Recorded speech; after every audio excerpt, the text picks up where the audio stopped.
This is the Future Fitness Lifestyle, the podcast for high achievers who want to take control of their long-term physical and mental well-being. I'm Matt Cooney, and every week we break down the habits, mindset and strategies to build lasting health, energy and strength without sacrificing your career, family or lifestyle. No quick fixes, no fads, just real sustainable results. Because the choices you make today determine the future you step into. Ready to level up? Let's dive in. Hey everyone, welcome back to the Future Fitness Lifestyle podcast.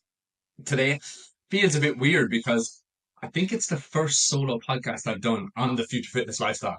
And I've actually done like hundreds of them on other podcasts, but I think it's always funny when you're always doing something new for the first time. There's a bit of that fear or anxiousness about it. But today, firstly, if you have been a consistent listener of the podcast, number one, thank you very much for your support. It is honestly so appreciated. And, any bit of feedback and kind of kind words that we get on the podcast it's just great. And it honestly kind of drives us on as well to do more. And number two is you would have noticed there was a little gap in the uploads, and apologies for that. We do plan on getting back to consistency, but life has been a bit crazy. And even one of the reasons why I'm recording this podcast on my own is because we essentially have moved place and we have to sort out the internet, all that kind of good stuff that comes along with being an adult, which we are going to get to. And once we have that all sorted, we'll be back to regular scheduling. And today you'll have seen the title. I wanted to, and this is one of the reasons I wanted to make this video or this podcast now, because at the moment of recording, I'm currently 8 days out from a photo shoot. And this is going to be my 10th photo shoot, and it's going to be 10 years of doing photo shoots. And that's why the podcast, we're going to go through my 10 biggest lessons. And the thing here is, as I was putting the lessons together, yes, the lessons have come from doing 10 photo shoots over 10 years, but like most things, they can be applied to everyone and everyone's situation and essentially their life lessons. And I wanted to record it now because I feel like if I was to not do this now and say even do it in 6 weeks' time, the lessons that I would share are probably different because, upon reflection, sometimes you forget, I suppose, what it feels like. And in the moment, like right now for me, again, the last couple of weeks have been quite difficult in terms of dieting, getting to this final leg of a photo shoot. If you've ever done one before, you kind of understand what that feels like. So I thought it would be really valuable to kind of like, while I'm in it, to share some of the lessons with you. So without further ado, we will get straight into it. I feel like asking questions, but I have nobody to ask the question to. So the first lesson is the process over the outcome. This sounds cliche. It is. A lot of people will say enjoy the process, all that stuff. But it really is true. And it's one of those things where, firstly, what does that kind of mean? So outcome, again, for me, the outcome is the photo shoot, it's the photos. That's not the important part. It's the process, which is what I have to do to get there. So it's not about getting into photo shoot shape. It's about the person I need to become, that the result is that photo shoot shape. And I think a good kind of example here is, for me, back in 2019, I did a photo shoot. Basically, 2018, I competed. So I did our photo shoot, then I went on and I competed. So 2019, I kind of like not burnt myself out, but after doing the most intense diet of my life in 2018, I was like, I'm not going to do that again this year. And what I decided to do was run nearly a little experiment on myself. So in 2019, I said, I'm not going to track the calorie. I'm going to eat out every meal, and I'm going to drink alcohol essentially every week. And I'm going to see how good a shape I can get in. And funny enough, I did. I got into photo shoot shape in terms of I turned up at the photo shoot. I took the photos. They weren't the worst photos either. But I came away from that process. One thing I didn't like was when I got to the photo shoot day, I knew I could have done better. I knew that if I had basically put in 100% commitment, I would have been better. And I wasn't happy with myself. And I remember saying to myself after, I was like, I'm never doing this again unless I'm 100% in. And literally since then, every single year, I've been I've gotten better. And that's where again it was the process. Yes, like it did prove a point in terms of like you can eat out, you can drink alcohol, you can get and still get into shape. That was kind of the whole thing for me, but I didn't enjoy the process of it. Partly because knew I could do better and I knew I could do more. That's and it's probably one thing why a lot of our clients do photo shoots again and again is because if you were just doing it for the outcome, just for the social media clout, as they say, and I've seen this so many times where that's what people's driver is. And you kind of realize that you feel empty after it. And I think a lot of people, just in general, sometimes get too caught up with the outcome instead of really just buying into the process and enjoying that. It's like enjoying the person you become, the discipline, the behaviors, the habits, everything along with it. And often what happens is if you just focus on the outcome, you actually nearly miss all the benefits of the process. And I'll give you an example. A lot of people have a weight loss goal of, let's say they have their goal is 220. If they hit 219, they think they've failed because they didn't hit the outcome. But they could have lost 35 pounds, but they don't see that. They just see the 1 pound that they didn't lose. Versus when you actually just focus on the outcome and becoming the type of person who is 30, 40 pounds lighter, that's where, again, you enjoy it. You see the progress along the way. And even just for long term change or long term results, it's key. So that is lesson number one. Lesson number two, together everyone achieves more. That is, I think the word here, English teachers would tell me, is acronym. That stands for team. Together everyone achieves more. And I think one of the biggest lessons for me was understanding the importance of having the right support around you. For example, with our photo shoots, I think we've over 200 people we've taken through now. I can safely say 90% of the people would never have done a photo shoot on their own. They've only done it because we're doing it in a group atmosphere and we're able to actually support each other. And it's something every single year when we get feedback on the photo shoot, it was like less about the photo shoot, more about the group leading up to it, is having that support of everybody, being in a group of like minded people going through the same challenges. You know, when you're having those days, being able to put it into the team and like people feeding off each other and or not feeding off each other, not eating. I'm only joking, but it's like I didn't really realize it until we started doing these. So I did my first photo shoot on my own, and then that's what sparked it for me. Was like I loved the challenge. And then I was like, right, I need to bring people through this. And then the third year, I started noticing. I was like, as it was getting bigger as well, I was like, the group was like the best part of it.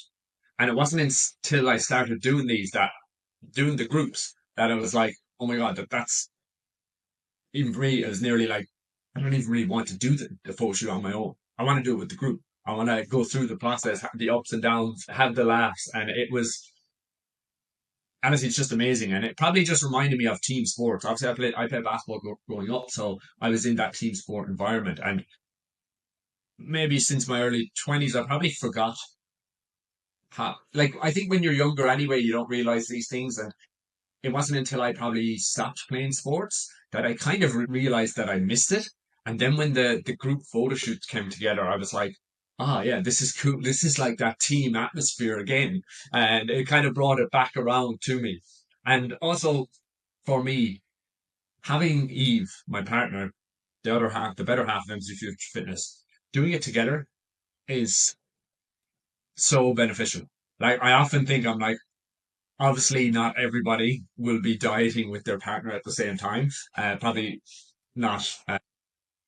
For some people, it would probably be the end of your relationship. But for me, having each other to bounce off is like, I'd have nights where I'm like, oh my God, I just, I'm like, let's eat, I'm eating everything in the house. And then she's like, no, don't. You'll feel bad for it.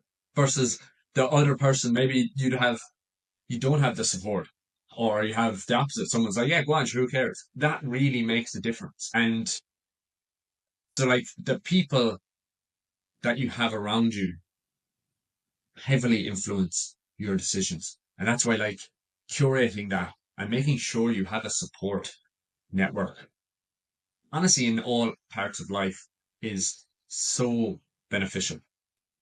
I think for a lot of people, you don't even realize it because it's something we nearly take for granted sometimes, or we actually don't realize just getting around the right people and having that support, what it can do for your own transformation. And James Clear talks about it a lot in Atomic Habits, your environment. And it honestly does dictate performance. So that's number two.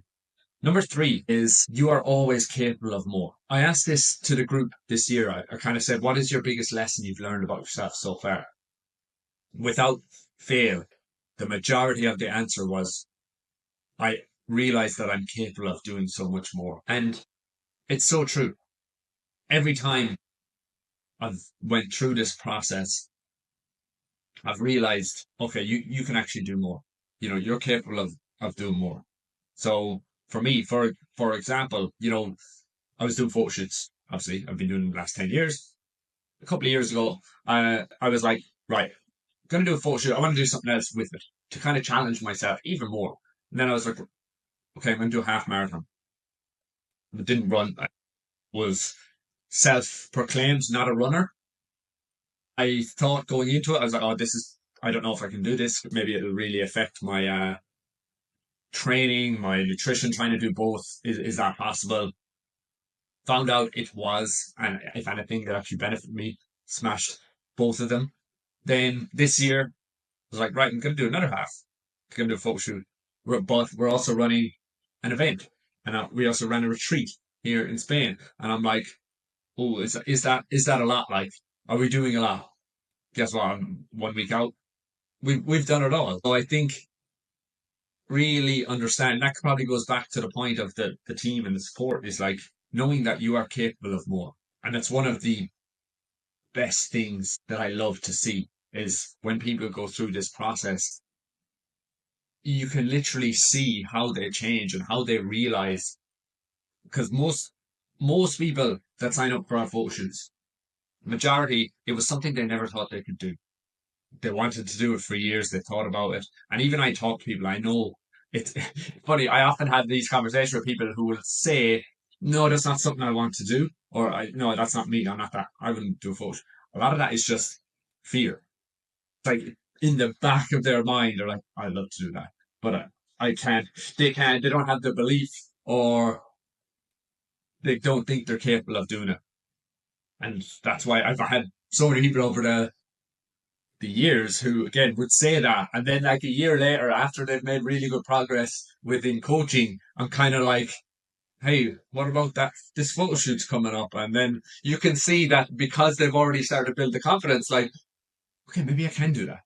So I think the lesson there is understanding you are always capable of more. And yes, you'll always have doubts, you'll always have times where you go, okay, can I do that? But realistically, we are always capable of more. So number four is deadlines drive decisions. And it's funny because as a coach, you will never get a more adherent client than somebody who is 6 weeks out from a photo shoot. If I ask somebody to sleep in a tree, they would probably do that right now. I need the guy doing the photo shoot. It's so funny to see, and I've seen this over the years. People who are like adherence is so right, and it's as soon as they do the photo shoot or get close to it, linear progress. You don't change anything, but it's just like that flick of the switch. And so yeah, the big lesson is deadlines drive decisions. If we didn't have that deadline in place, and I see this so often, all of us we're kind of goal driven, right? We need to have deadlines. If you didn't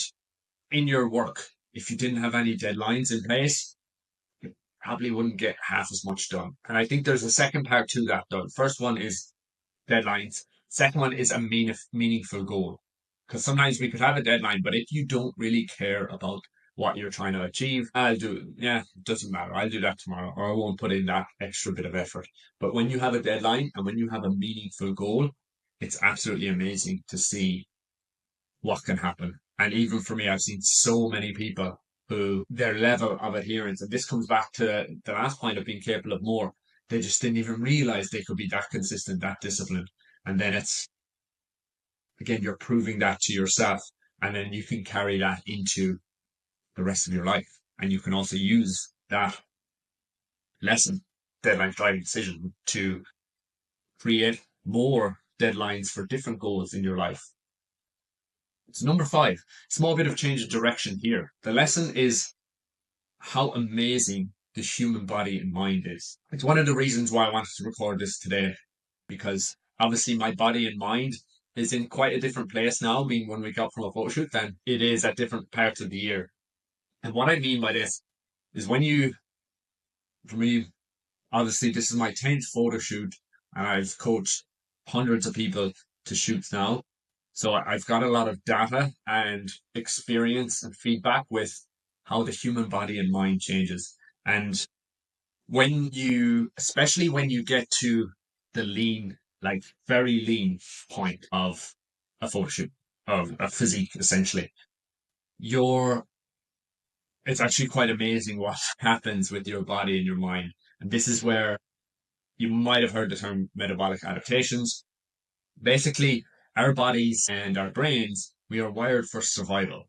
So what happens is, I'm going to use me as an example. When I get to a certain level of body fat where it's kind of like what I would call lean, probably leaner than necessary, my brain realizes that and it kind of goes, hey, there's a lack of energy coming in here. It's the only reason my brain doesn't know I'm trying to, get a fake tan and take a photo. It just sees a lack of energy consistently coming in, and it sees my body fat now going down to a level which is, probably not necessary for everyday living. Then what it will try and do is your body's always striving for what's called homeostasis, which is balance, right? It's going to try and bring you back to homeostasis, bring you back to balance. There's two. We can talk all the science, but realistically, it'll try and get me to eat more, move less, to bring me back to that state of balance. And it's essentially trying to conserve energy. So it starts to become more efficient with the energy that you're bringing in. And a good example is money, right? If I halved your wage this week, what would you have to do? You'd have to now find a more efficient way to use the money to survive. The Balenciaga top, the Gucci handbag, probably not the brain. The brain doesn't need to worry about that now. It's like, hey, how do I keep the lights on? How do I keep myself fed and alive? So the brain, and like, this is where for me, I'm a nerd. I like the sciencey stuff, and like the things that it will do is actually quite amazing to conserve energy. I give you a couple of funny examples here. For me at the moment, when I go to put socks on in the morning, my brain will want me to put on ankle socks instead of the longer ones. Why? Because it's easier to put ankle socks on.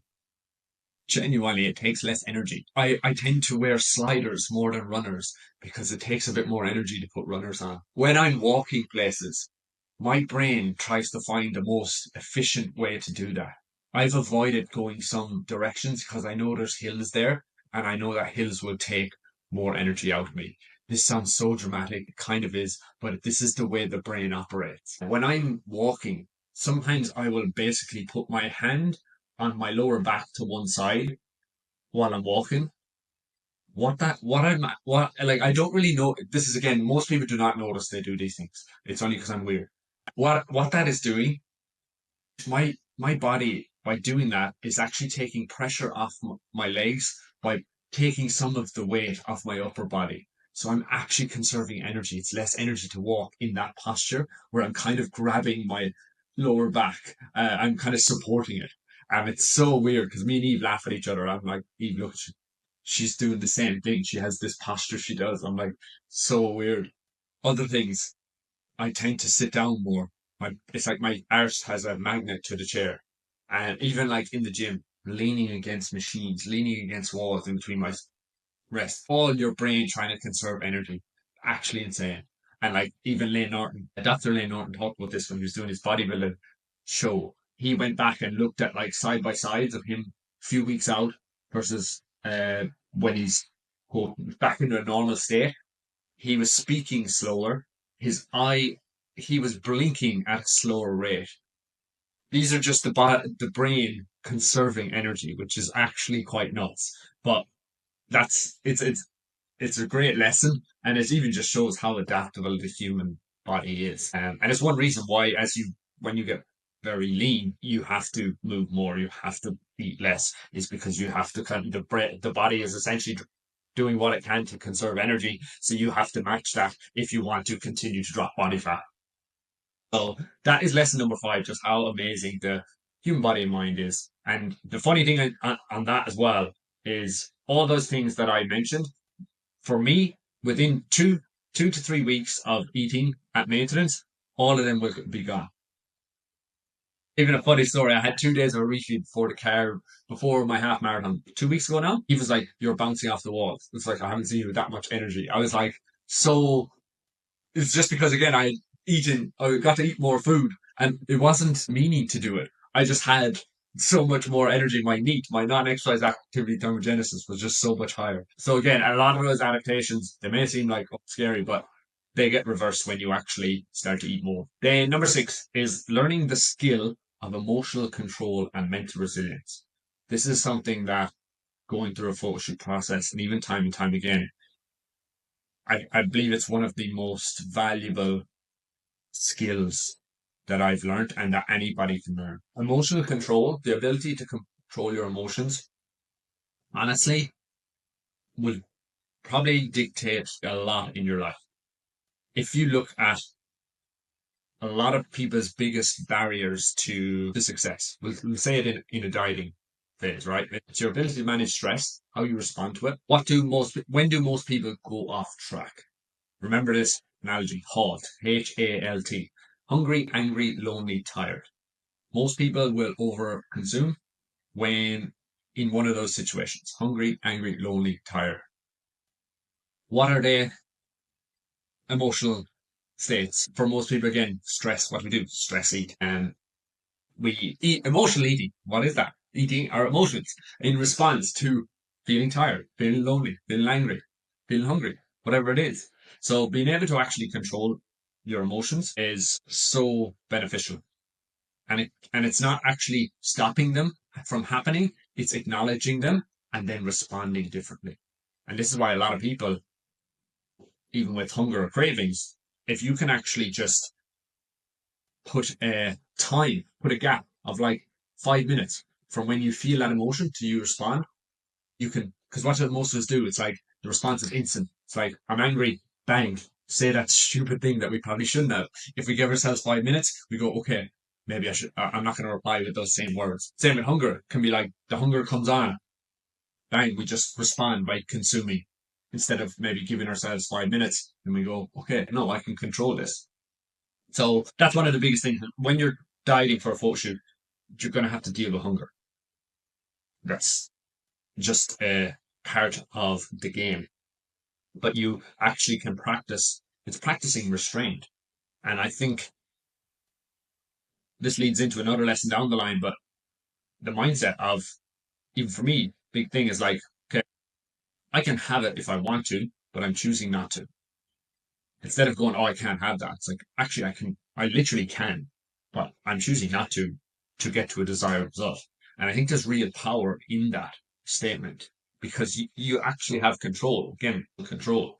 And then with the mental resilience, learning the ability to say no is huge. A lot of people struggle, not just with food in life, it's like to say no.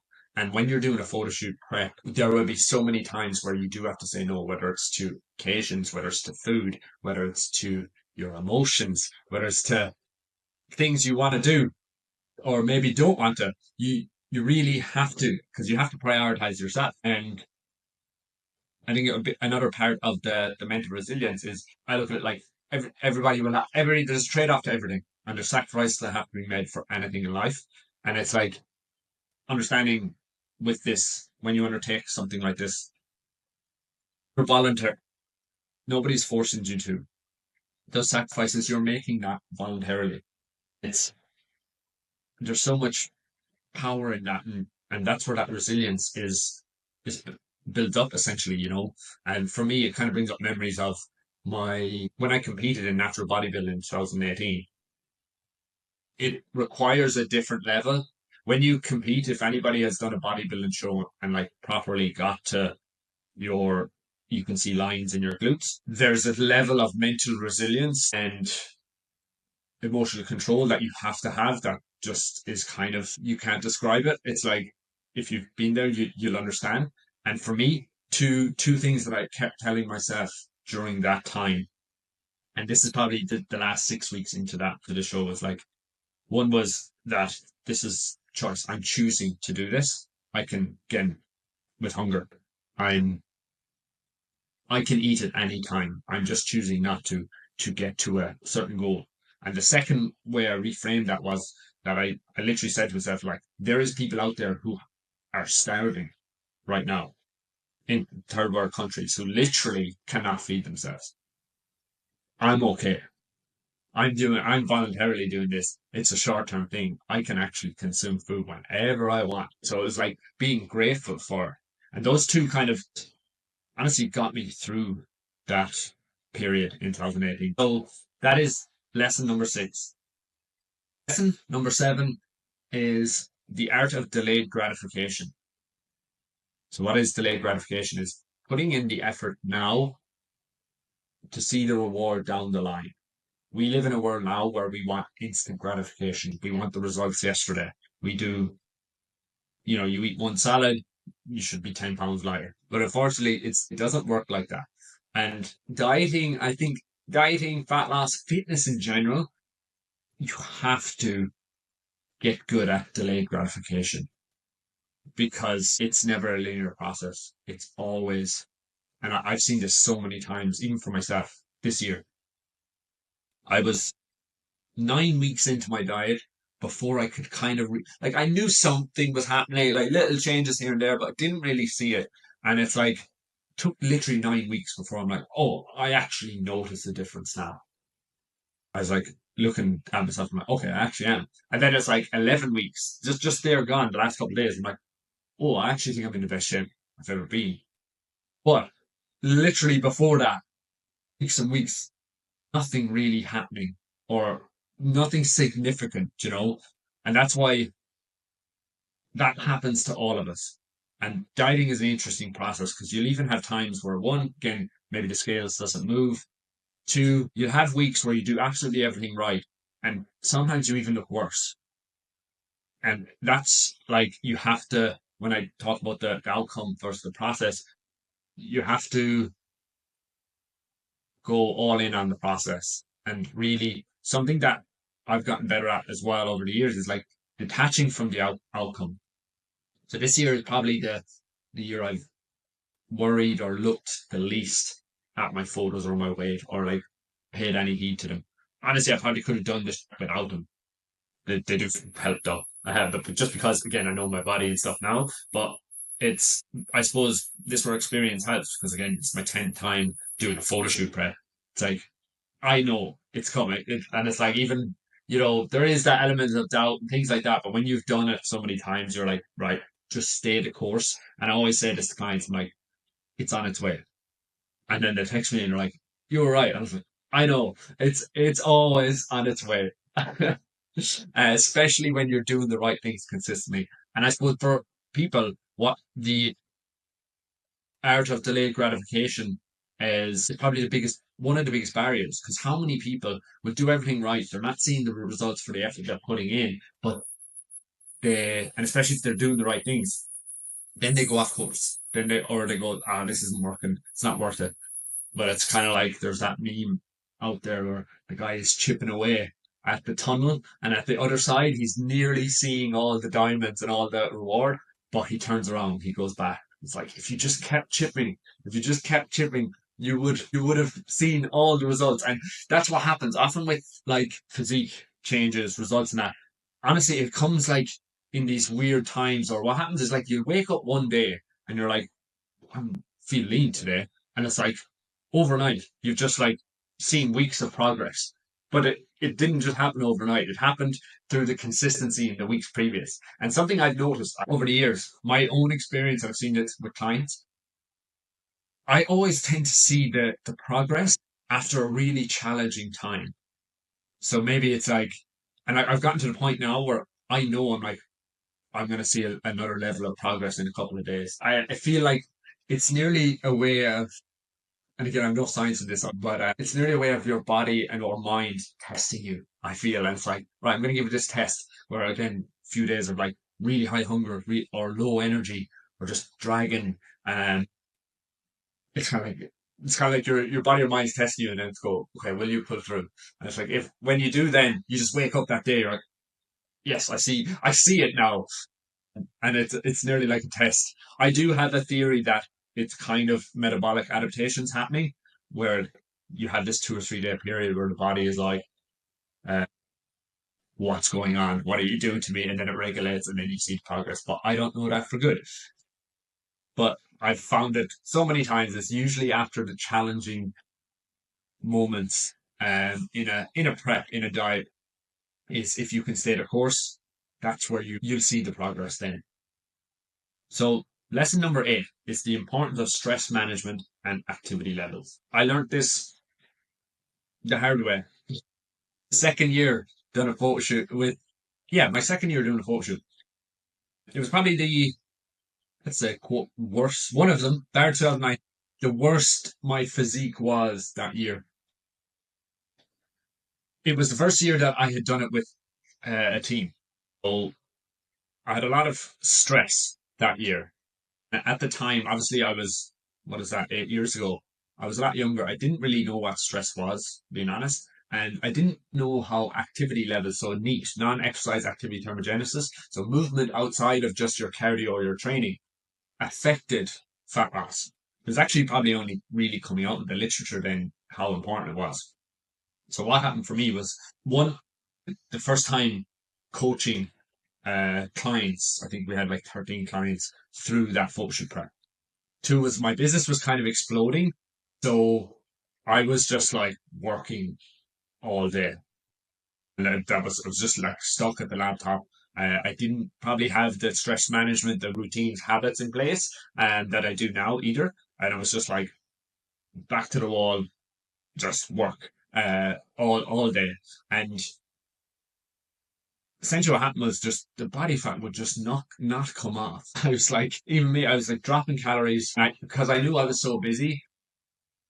I was kind of like looking back, I should have just got more activity and got found ways to do it. But I was like, right, instead, I'll just go really low calories or just keep dropping calories. And I kept dropping and dropping, and just the fat wouldn't, it was just so slow to come off. I realized after that year, it's like, okay, how much stress and activity levels can affect a physique and can affect your progress.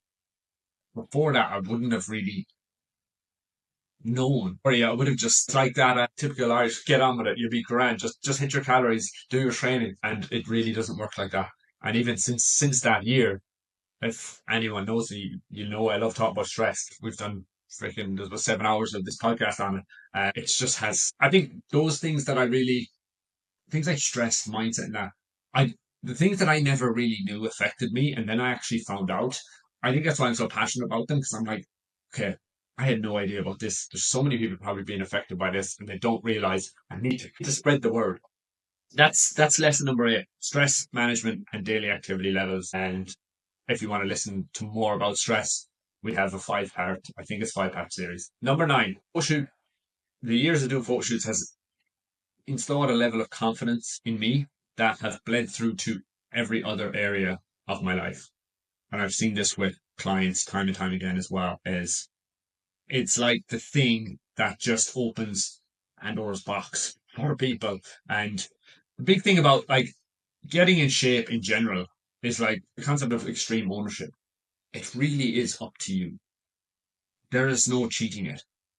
There's no shortcut. You have to put in the work. Even from a coaching perspective, again, we guide you, we help you, we do everything possible. You still have to do it at the end of the day. You're the driver. We're just the passenger giving you directions. And I think there's serious empowerment in that because when you can understand that you actually have control over your body, how to manipulate it, to change it the way you want through your decisions, your behaviors, and actions. it has such a carryover into other areas of life. We've had so many people who take on photo shoots who then will, it's weird, they make these big, it's like it gives them the confidence to make some big decisions that they've been thinking about. So many people have changed careers. They've went back and studied new things, new topics, whatever, went after passions. They tried new challenges.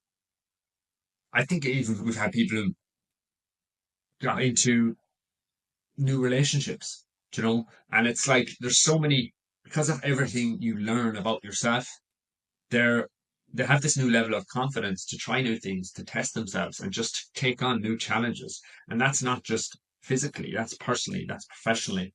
And it's honestly amazing to see. And it's something when I started all this stuff, I won't will not lie. I that was not like in the plan. It was not like that's gonna happen now. I was like again mid-20s.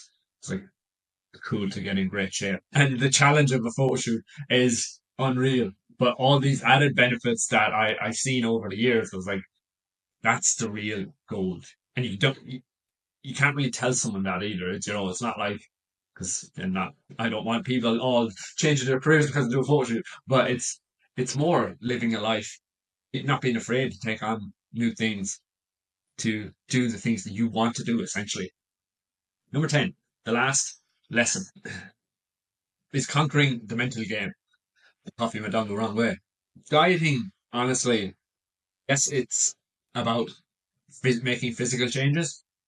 It's a mental game. Anyone will tell you this. It's just like a fight against yourself every day. And that's the beauty of it. It's that inner narrative, that self-talk to yourself where you have to win each day.